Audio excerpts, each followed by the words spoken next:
Hey guys, first of all, thank you for all your suggestions and advice. Like, you guys have helped me out a lot. And a lot of you guys were wanting me to go explore that cellar somewhere in the secret passageway. And I did, and a lot's gone down since I last made a video. But I'm getting ahead of myself. When I got back to my room last time, the sun was setting, the moon was rising over the misty plains outside my chamber window, and I looked out there and I fully saw a woman in white, like, floating above the mist into the dark wood. But before she disappeared, into the woods, she turned around and made eye contact with me.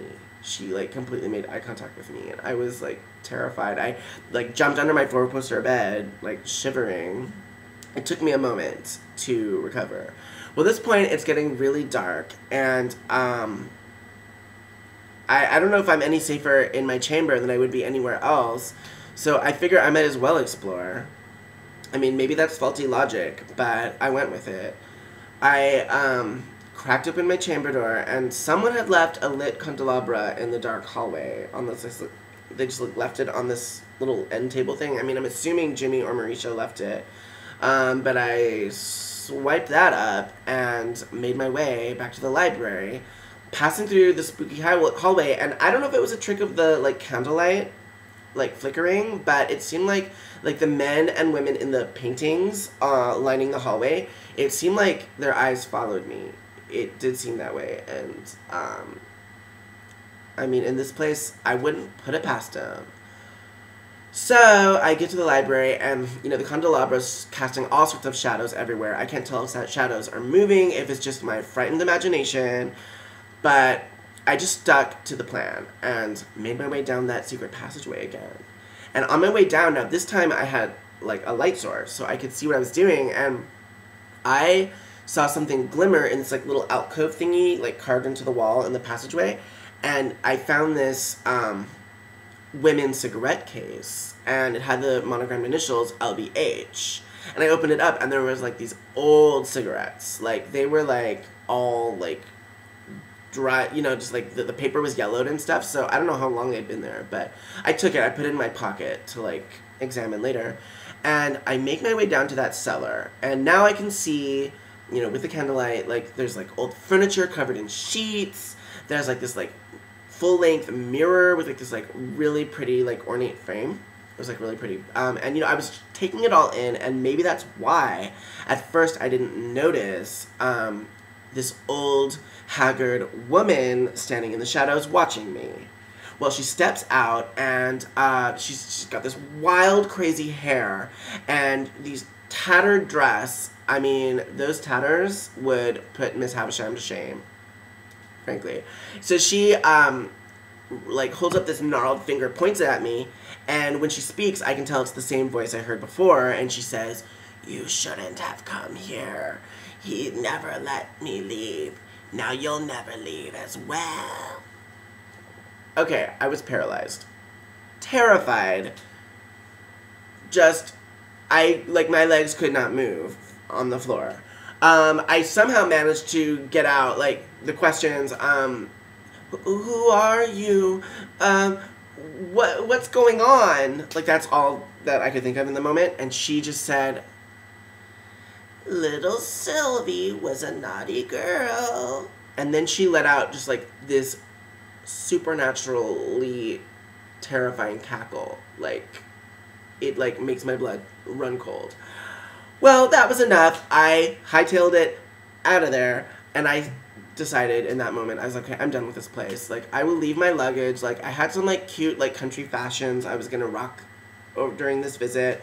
They can stay in the mansion. That's my contribution. I'm out of here. I'll try my luck on that dirt road that leads back to the main highway. Thank you.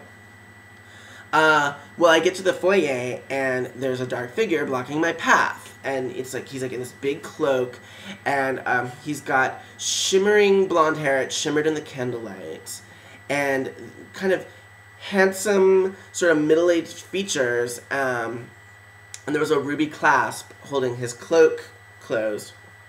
And he introduced himself. It was Lord Ronson. Finally, I meet him. he was handsome in this like kind of handsome middle-aged man way, but also like something like really creepy and like a little like pervy about him. It was hard to read him, and he was just staring like almost looked like he was boring into my soul with his glittering eyes. And he said, "Good evening, I'm Lord Ronson. So glad to finally make your acquaintance. Would you like to join me in the dining room for a late night snack?" And I, trust me, aside from the brie, I had lost my appetite. And I was like, actually, thank you, my lord. I did get to snack, and why don't I catch you for some breakfast? Like, let's, like, totally, get acquainted, catch up over some, like, eggs and coffee. Like, all my friends, like, especially my best friend, Clarissa, will tell you, like, I can't start the day without, like, my eggs and coffee. Like, that's just a cardinal rule. Anyway, I'm, like, backing away from him, and, then I just whip around and run back up the stairs. I don't even wait for an answer, and I can't tell if he, like, scowled or smirked. Like, I couldn't read him, but I just held that candelabra and made my way back here. Spent the rest of the night lying on my four-poster bed, just, with the covers pulled up to my chin, just, thoughts racing. What do I do? What do I do? Finally, the sun rose. It's about 7 a.m. now, and, like, what do you guys think? Like, should I join him for breakfast?